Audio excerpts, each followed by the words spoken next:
Ka një pjesë mirë të shqiptarëve që vazhdimisht thonë që pse Berisha nuk është i barabartë përpara ligjit si të tjerët dhe cila është arsyeja që ky njeri pavarësisht realizimit të veprave të ndryshme penale ja ka dalë që t'i shmanget drejtësisë. Unë do përmendja këtu disa prej tyre, ka shpifje ndaj njerëzve të ndryshëm, ndaj jetës së tyre personale, pra jo vetëm për aftësitë e tyre, domethënë në jetën e përditshme, por shpifje të cilat rrezikojnë ndershmërisht rrezikojnë atë civin e njerëzve, nderin e njerëzve, merret me jetët e tyre personale, merret me familjet, merret me të shkuar në tyre, nuk ka rëndësi që ndrojnë apo qëndrojnë ai kalon matan, pastaj pa folur për skandalet e ndryshme që kanë përfshirë jo vetëm qeverisjen e tij, apo edhe post qeverisjen, ku flitet për trafik interesash, flitet për leje ndërtimi, flitet për marrëdhënie të dyshimta. Mirë, po Berishës asnjëherë nuk i ka hyrë një ferr në këmbë. Kjo për faktin sepse shumë njerëz e kanë shumë problem bullizmin e tij. Berisha është një personazh publik dhe herë kryetar qeverie, por vazhdimisht kryetari i forcës kryesore opozitare. Çka e bën që të ketë një akses në media. Dhe kjo i bën këta njerëz që të jenë më të frenuar ndaj tij. Plus Berisha ka dhuntin që as skuqet as zverdhet. Ti thua çfarë të duash, ti hedhësh çfarëdo fakti të duash mbi tavolinë që tregon të shkuarën e tij. Berisha nuk do t'ja di. Dhe ky është një problem i madh në një betejë të ndershme mediatike.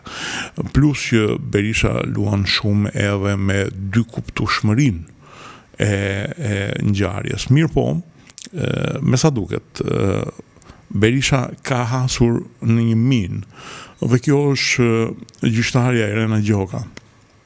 Ajo e ka paditur për shpifje.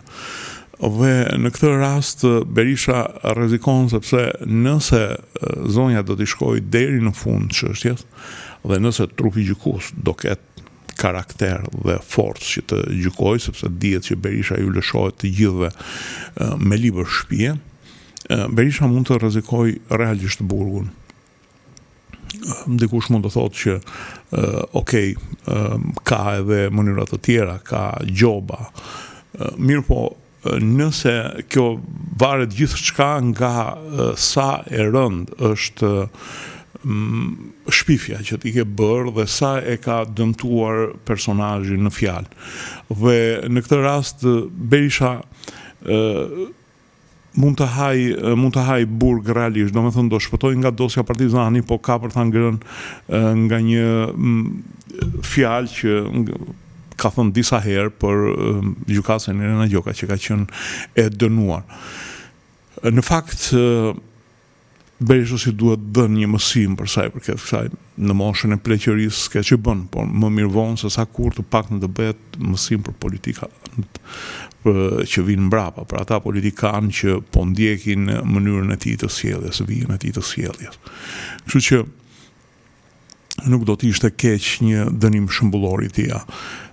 Mbase gjykata do ketë stofën profesionale që të vërë në vend drejtësinë, megjithëse gjeri tash ka treguar që janë shumë të trembur që nga Altin Dumani, që çfarë nuk lë pa i thënë, çfarëdo lloj i pandehurit tjetër do ta kishte mbajtur gjuhën, sepse rrezikon sinqerisht që të dënohet për fyrje të trupit gjykues ose të organeve të drejtësisë në rastin e Dumanit.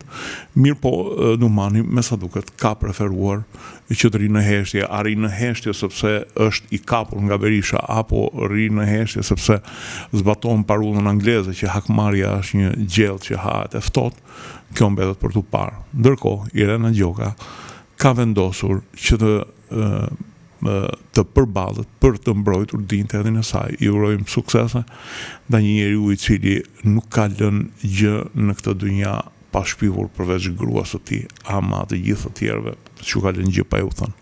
Si gjithmonë në fund ju kujtoj të bëheni pjesë e kanaleve tona në YouTube, dritare dhe të kanalit Rudina Xhunga. Faleminderit.